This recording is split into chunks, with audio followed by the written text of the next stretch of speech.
Quel pouvoir offrons-nous aux autres? Son comportement m'a mise hors de moi. Elle m'a mis le moral à zéro. Avec ce que j'ai entendu, je n'ai plus d'énergie, je n'ai plus aucune motivation. Il a raison, c'est trop risqué, je n'en ai pas les capacités. Quel pouvoir offrons-nous aux autres? Comment influence-t-il nos choix, la qualité de nos relations? Alors, anecdote, un jour je formais une équipe de réceptionnistes dans un grand groupe hôtelier. C'était une formation en communication. Chacun listait les situations qu'il mettait hors de lui. L'une des réceptionnistes nous raconte alors l'un de ses souvenirs. Il s'agissait d'un client qui arrive de très très mauvaise humeur tôt le matin, vers 7 heures. Donc il arrive d'une humeur massacrante, il lui parle sans la regarder en consultant son smartphone. Il râle fort parce qu'il n'y avait pas de place de parking, parce que le wifi ne fonctionne pas assez vite, parce qu'il n'y avait pas de chambre fumeur, parce que... La jeune femme nous exprime alors que 1. Elle prend sur elle pour rester calme et professionnelle pendant le temps de l'entretien, puis qu'une fois partie, à son tour, elle est de très mauvaise humeur toute la journée avec ses collègues et puis en rentrant chez elle le soir avec sa famille. Quel pouvoir offrons-nous à l'autre?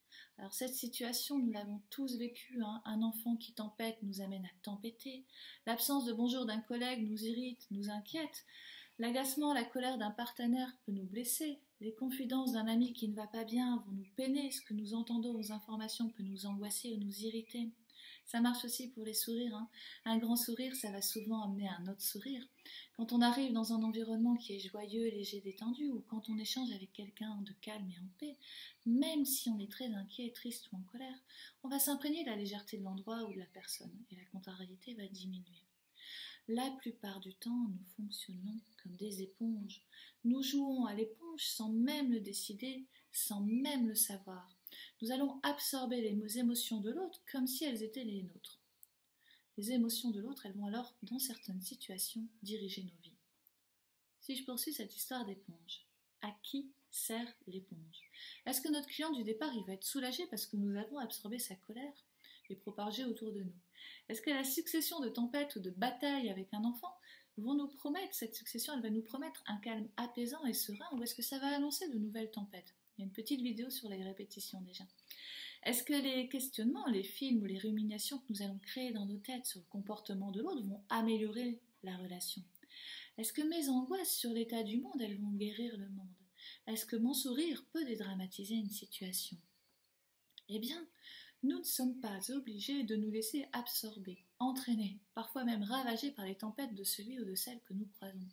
Nous pouvons choisir comment réagir.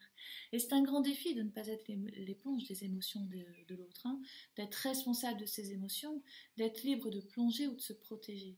Nos relations humaines, ce sont de grands challenges. Et les émotions fortes, elles peuvent parfois avoir un goût de tempête ou avoir la force d'un torrent.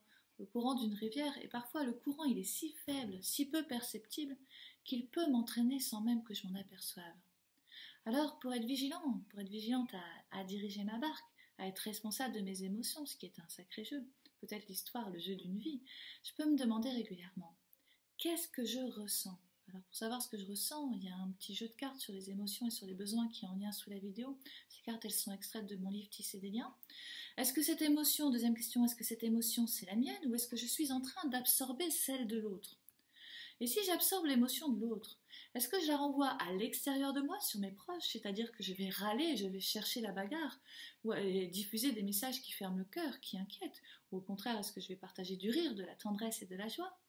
Ou encore, si j'absorbe l'émotion de l'autre, est-ce que je vais la diffuser à l'intérieur de moi, en ruminant, en culpabilisant, en développant une colère contre moi, en me sentant inutile, ou en développant des insomnies? Ou au contraire, est-ce qu'à l'intérieur de moi, je vais me sentir davantage calme, joyeuse, sereine, joueuse? Voilà.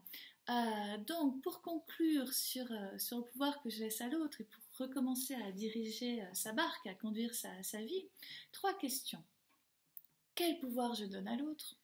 À qui ou à quoi sert l'éponge? Et puis si j'absorbe, où est-ce que je renvoie cette énergie, cette émotion? Est-ce que je la renvoie à l'extérieur ou est-ce que je la diffuse à l'intérieur? Allez, prenez bien soin de vous. Si cette vidéo vous a plu, vous pouvez liker, vous abonner, partager vos commentaires et puis aussi consulter nos formations sur le site enquête.fr. Puis la prochaine vidéo, elle sera sur la même thématique mais à regarder avec les enfants. À très bientôt.